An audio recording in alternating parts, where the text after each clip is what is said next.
Bonjour à tous, bienvenue sur la chaîne YouTube Bet 225. Les gars, aujourd'hui, grosse révélation dans cette vidéo de Johnny Pacheco. Voilà, Johnny Pacheco fait une grosse révélation concernant la sortie d'Ibrahim Traoré, dit Ibi la Roquette du Burkina Faso. Donc, je vous exhorte de suivre la vidéo jusqu'à la fin. Bonne visualisation. Partagez aussi la vidéo, c'est bien. Alors, il a dit en prélude de ses propos qu'il n'a pas de problème avec les Ivoiriens et avec les Béninois. Il a un problème avec le président Ouattara. Mais tu as un problème, mon papa, c'est que tu as un problème, moi. Ibrahim Traoré, il faut comprendre ça. Si tu as un problème maintenant, papa, c'est que tu as un problème avec nous. C'est Alassane Ouattara, c'est nous qui l'avons choisi, c'est nous qui l'avons déposé à la tête de la Côte d'Ivoire. Donc si tu as un problème avec lui, tu as un problème avec nous. Ce que tu dis est incongru. Tu comprends? C'est nous qui allons dire on n'a pas de problème avec les Burkinabés. Puisque tu n'as pas été élu. Les Burkinabés ne t'ont pas choisi. Toi, tu es venu pour semer la division entre le peuple burkinabé et le peuple ivoirien. Assimi Goïta est venu pour semer la division entre le peuple malien et le peuple ivoirien. C'est ça la réalité. Sinon, toi, tu as un problème avec Ado, tu as un problème avec toute la Côte d'Ivoire. Alors, voilà sa preuve. D'après lui, son argument, pour soutenir ce qu'il est en train de dire. Il y a une base militaire française dans nos États, au Bénin et en Côte d'Ivoire. Par conséquent, on est en train de préparer une tentative de déstabilisation du Burkina Faso. C'est la preuve qu'elle a. Parce qu'il y a une base militaire française au Bénin. Parce qu'il y a une base militaire française en Côte d'Ivoire, c'est suffisant pour IB de venir pondre des discours démagogiques et accuser à tort la Côte d'Ivoire. Mais j'aimerais dire à IB, le président Gbagbo était au pouvoir en Côte d'Ivoire, il y a eu une base française sous son régime, mais le Burkina, où il n'y avait pas de base là, a déstabilisé notre pays. Tu sais pas ça? Gbagbo l'aurait été au pouvoir, il y avait la base 43e Bima, et ils étaient là, 24 heures sur 24. Mais le Burkina, malgré la présence militaire française dans notre pays, mais a déstabilisé Gbagbo. C'est vrai ou c'est faux? Donc ce que tu dis là, la présence d'une base militaire française d'un pays justifie une déstabilisation, ça ne tient pas la route. Puisque c'est nous qui avons été victimes, malgré la base implantée en Côte d'Ivoire. Ça, c'est un. Donc, c'est pour te dire que tu es débile. Et quand on t'écoute parler, on a comme l'impression que tu es dicté par Poutine. Parce que le problème de Poutine, c'est ça, c'est les bases militaires françaises qui sont implantées dans l'Afrique de l'Ouest. C'est son problème.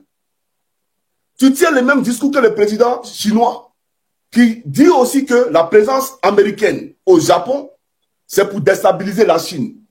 Donc tu dis rien de nouveau. C'est ceux qui ne sont pas instruits, c'est ceux-là que tu peux venir en tout cas embobiner, distraire. Mais je te dis une chose, la présence militaire française au Bénin et en Côte d'Ivoire, si ça constitue une déstabilisation, une tentative de déstabilisation au Burkina Faso, mais c'est que le Burkina Faso veut déstabiliser la Côte d'Ivoire, puisque chez vous, il y a une base militaire russe. Il y a une base militaire russe et il y a une présence des soldats russes qui combattent avec l'armée burkinabé. Toi-même, tu es surveillé par l'armée russe. Tu es surveillé par l'armée russe. Arrêtez de m'appeler là, c'est quoi ça là? Fumé.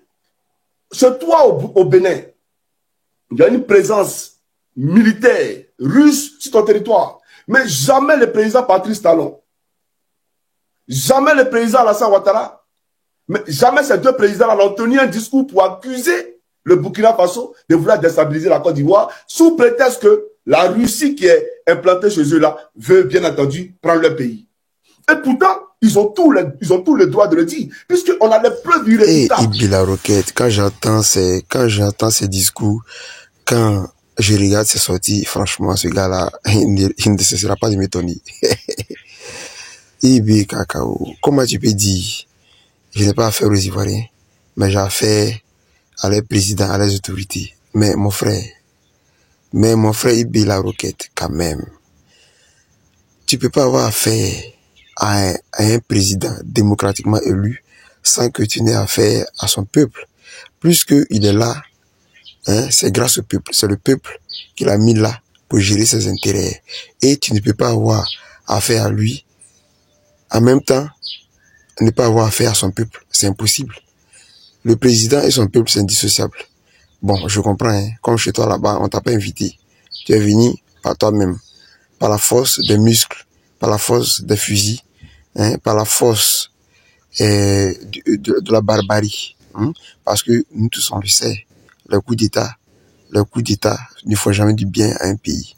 Voilà, les coups d'État engendrent toujours des coups d'État, du désordre. Voilà, les coups d'État font régresser toujours un pays. Et ça, l'histoire nous le dit. Dans le passé, dans l'histoire, nous avons vu plusieurs exemples de ce type, de ce genre. Donc, Ibe Kakao, tu ne peux pas nous dire que tu as fait à Adou, que tu as fait à Talon, sans que tu n'aies affaire à son peuple, hein, à ses citoyens. Mais ça n'a pas de sens, Ibe. Ça n'a pas de sens. Franchement, moi j'ai toujours que l'AES, il est temps que vous preniez, la population, il est temps que vous preniez vos destins en main.